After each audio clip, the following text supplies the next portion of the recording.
तो देखो हमारे बोर्ड एग्जाम का पीवाईक्यू क्वेश्चन है जो कि क्लास 12th का मैथ का है। पीवाईक्यू क्वेश्चन मतलब जो पिछले साल पूछे जा चुके हैं। तो पहला क्वेश्चन दिया है समुच्चय जो हमारा 1 से 6 तक दिया है। इसमें जो रिलेशन है वो दिया ए कामा बी, जो हमारा बी है वो ए से एक ज़्यादा है, द्वारा परिभाषित संबंध होगा। तो हमारे एक एक नंबर के क्वेश्चन है जो कि बहुविकल्प में पूछे जाते हैं।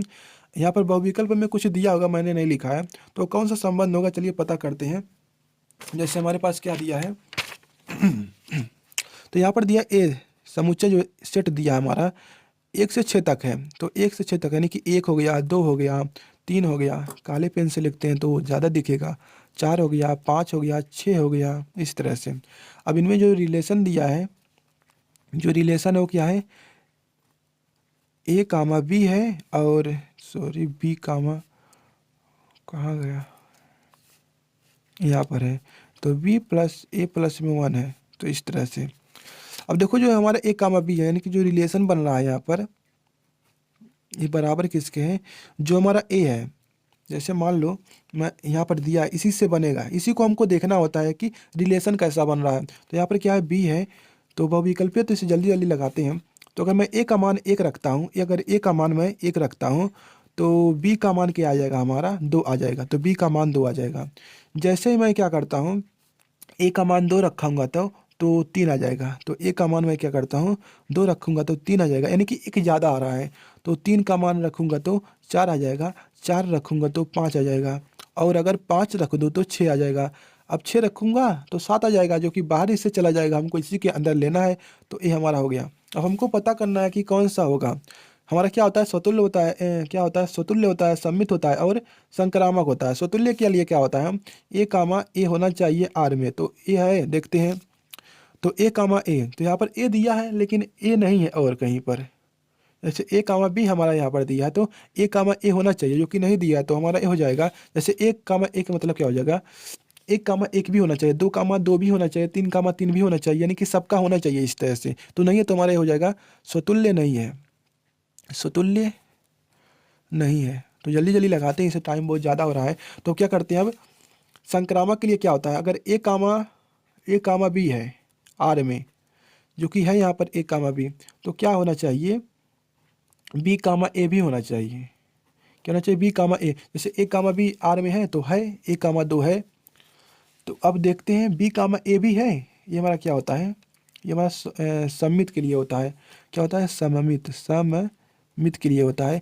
ये हमारा स्वतुल्य के लिए होता है, स्वतुल्य के लिए। तो ए कामा ए तो है, ए कामा बी तो है आर में, तो बी कामा ए है, 1 कामा 2 है, तो 2 कामा 1 है, तो 2 कामा 1 नहीं है, इसलिए हमारा क्या हो जाएगा, ये सम्मित नहीं होगा, ये हमारा सम्मित नहीं होगा। अब संक्रामक के लिए क्या होता है, यदि ए कामा, संक्रामक के लिए क्या होता है, अगर ए कामा बी है आर में, तो हमारा अगर इतना दिया है तो हमारा संक्रामक होगा। यदि ए कामा बी यहाँ पर दिया है तो ये हमारा संक्रामक के लिए अभी के लिए पास हो जाएगा। अभी के लिए इतना मत देखो आगे, अगर इतना ही दिया है तो हमारा वो संक्रामक के लिए पास हो जाएगा। लेकिन अगर यहाँ पर दे दिया है बी कामा सी भी दिया है आर में, जैसा कि यहाँ पर दे दिया है ए कामा बी है, अब क्या कर दिया है, बी कामा सी भी कर दिया है, तो यहाँ पर क्या हो जाता है, अब इसके आगे क्या होना चाहिए, एक कामा सी भी होना चाहिए, एक कामा सी भी आर में होना चाहिए। तो देखते हैं, एक कामा बी तो है, बी कामा सी भी है आ गया है। अब एक कामा सी मतलब एक कामा सी, 1,3, 1,3 कहीं पर दिख रहा है, यहाँ पर नहीं दिख रहा है, इसलिए हमारा संक्रामक भी ये नहीं होगा, इसलिए हमारा हो जाएगा ये। तो ऑप्शन तो नहीं दिया लेकिन हमारा हो जाएगा ना ही स्वतुल्य है, ना ही संक्रामक है, ना ही सम्मित है। तो इस तरह से हो गया। तो एक ही मिनट, एक ही क्वेश्चन में हमारा इतना ज़्यादा समय हो गया।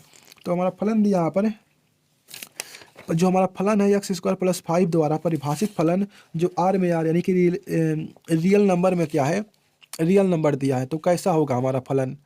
तो कैसा होगा चलिए पता करते हैं। तो इसी से देखो जो हमारा टिक लगाया हूँ मैं यहाँ पर, मैंने पहले ही एक वीडियो बना चुका था, जो कि मेमोरी फुल हो गया था इसलिए वीडियो रुक गया था, तो वो बन नहीं पाया, इसलिए मैं दोबारा बना रहा हूँ, जैसा कि यहाँ पर देख सकते हो। तो यहाँ पर दिया है क्या, तो एकाएकी क्या होता है, आच्छादक क्या होता है, ये आपको पता होना चाहिए। एकाएकी मतलब जैसे मान लो यहाँ पर 1 2 3 है, यहाँ पर ए है, बी है, सी है, डी है। तो यहाँ पर जो दिया होता है फलन जो हमारा यहाँ पर होता है, एकाएकी के लिए क्या होता है, केवल इस तरह से जुड़ा होना चाहिए। जैसे प्रांत का केवल एक प्रतिबिंब होना चाहिए सहप्रांत में, तभी हमारा वो होगा, क्या होगा हमारा वो, क्या होगा हमारा वो, एकाएकी होगा। अगर मान लो अगर इस तरह से आ गया है, अगर इसका भी जैसे मान लो यहाँ पर हो रहा है, 4 बढ़ा दिया मैंने, अगर मैंने ए को इसके साथ जोड़ दिया तो हमारा ये बहुएकी हो जाएगा, क्योंकि प्रांत के 2 अवयवों का सहप्रांत में एक ही प्रतिबिंब है, इसलिए हमारा क्या हो जाएगा, ये बहुएकी हो जाएगा। आच्छादक के लिए क्या होता है, ये हमारा सहप्रांत है, इसके सभी अवयवों का पूर्व प्रतिबिंब इसमें होने चाहिए प्रांत में। तो एक का है दिया, यहाँ पर 2 2 दिया है तो एक होना चाहिए, 2 दिया तो कोई बात नहीं। यहाँ पर बी का भी है, सी का भी है, लेकिन डी का नहीं है, डी नहीं छूटना चाहिए, ये छूटना नहीं चाहिए, सभी का होना चाहिए। सहप्रांत का सभी पूर्व प्रतिबिंब प्रांत में दिखने चाहिए, जो कि डी का नहीं दिख रहा है, इसलिए हमारा क्या हो जाएगा, ये हमारा आच्छादक नहीं है, एकाएकी नहीं है, अभी के लिए एकाएकी नहीं बन गया है, क्योंकि एक का 2 के साथ जुड़ गया है, इसलिए ना ही हमारा एकाएकी है ना ही आच्छादक है। ये चीज़ हमारा, ये हमारा बन गया है बहुएकाकी और क्या होता है, एक अंतरक्षेपी होता है। तो हमारा बहुएकाकी और अंतरक्षेपी है। तो पता करते हैं यहाँ पर, इससे समझते हैं, ये तो हम आपको समझाएं, तो अभी तो क्वेश्चन बाकी है। तो यहाँ पर क्या दिया है फलन, एफ एक्स दिया है बराबर में एक्स स्क्वायर दिया है प्लस में 5 दिया है। अब देखो ऐसे क्वेश्चन नहीं हमको लिखना था बोर्ड एग्जाम में, ये बहुविकल्पी है, इसलिए मैं आपको समझा रहा हूँ कैसे पता कर सकते हैं। अब देखो रियल नंबर दिया, रियल नंबर क्या होता है हमारा, सभी आते हैं, माइनस प्लस दशमलव सब आते हैं। तो मैं क्या करता हूँ यहाँ पर -1 लेता हूँ फलन का, इसका मान आ जाएगा हमारा 6 आ जाएगा। जब -1 का होल स्क्वायर करोगे तो प्लस का हो जाएगा, +1 का -1 का स्क्वायर करोगे तो 1 होगा, इसमें जोड़ोगे 5 को 6 हो जाएगा, इस तरह से। अब मैं क्या करता हूँ, फलन +1 लेता हूँ, जब +1 लेंगे तब भी हमारा 6 ही आएगा। तो मैंने क्या कहा था, तो हमारा ये क्या बन गया, जैसे -1 है, जैसे यहाँ पर क्या है रियल नंबर हमारा है था ना, तो -1 है, 0 है, +1 है, तो ये बहुत सारे होंगे, मैं आपको समझाने के लिए बस इतना सा ले रहा हूँ। ये हमारा क्या है, -1 है, 0 है, +1 है। ये मान लो ये हमारा बी है, ये हमारा ए है, इनके बीच में क्या है, रिलेशन है, क्या है, फलन है हमारा ये। तो -1 का मान क्या आ रहा है, -1 का मान 6 आ रहा है, यहाँ पर मान लो 6 भी है, क्या है 6 भी है, -1 का मान क्या आ रहा है, 6 आ रहा है, +1 का मान भी 6 आ रहा है। तो देखो यहाँ पर क्या है, ये हमारा एकाएकी है, एकाएकी नहीं है, तो हमारा ये बहुएकाई है, क्या है, बहुएकाई, एकाएकी, बहुएकाई है। अब देखते हैं कि आच्छादक है, तो आच्छादक के लिए क्या होता है। अब देखो यहाँ पर क्या है, अगर मैं माइनस रखूँ या प्लस रखूँ, कुछ भी रखूँ इस एक्स की जगह पर, वो हमेशा प्लस में ही आएगा।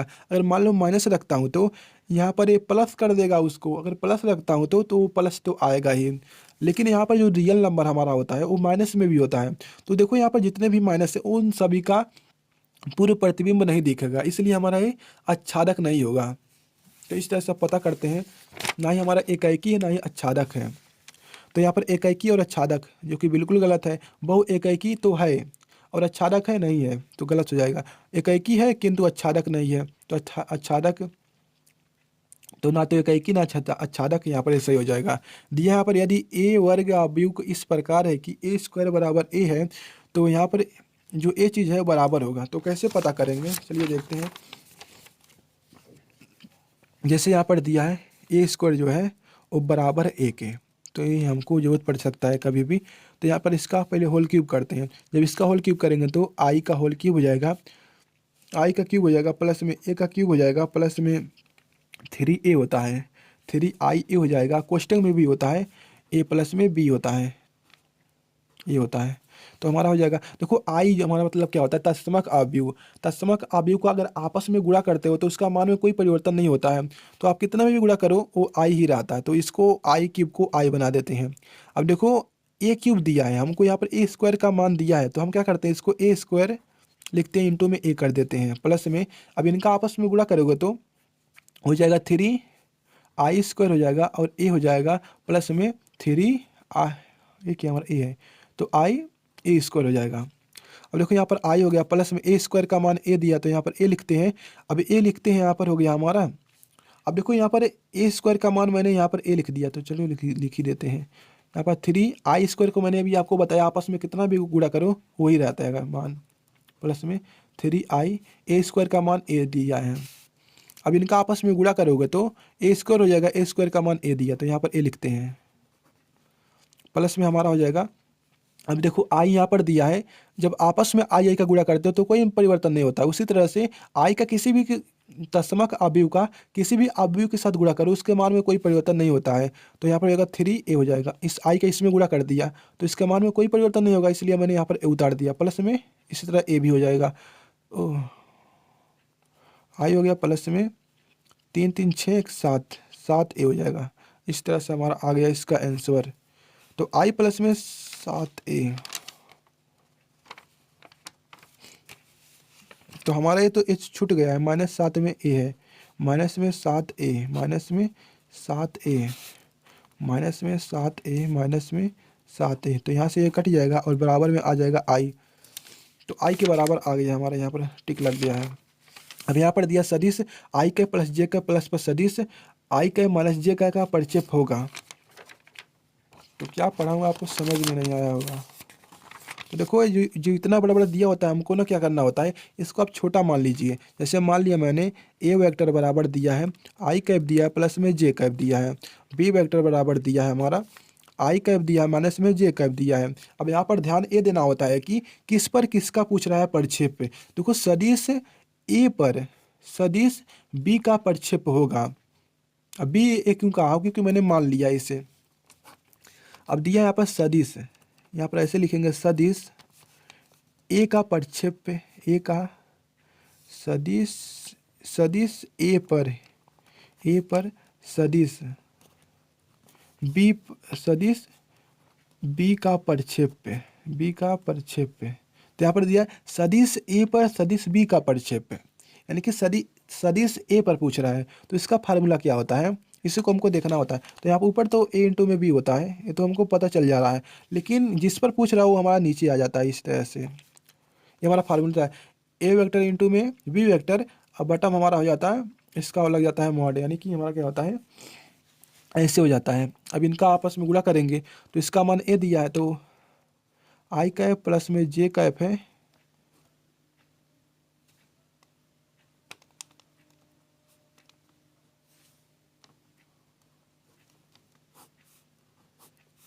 ए का मतलब यहाँ पर ए दिया है, ए कैप यानी कि इसका क्या मतलब क्या होता है, इसका जो आई कैप का जो गुणांक है क्या है, एक है, कुछ नहीं है तो एक है, तो एक का स्क्वायर हो जाएगा प्लस में जे का स्क्वायर हो जाएगा, यानी कि एक का स्क्वायर हो जाएगा। अगर के दिया होता तो यहाँ पर के को भी स्क्वायर में कर देते हैं। और देखो यहाँ पर तो जगह ही नहीं बचा। अब देखो यहाँ पर क्या होता है, एक चीज़ आपको पता होना चाहिए, यदि आई इंटू आई कैप जो बराबर होता है वो एक के बराबर होता है। जैसे मान लो आई कैप जो है इंटू में आई कैप है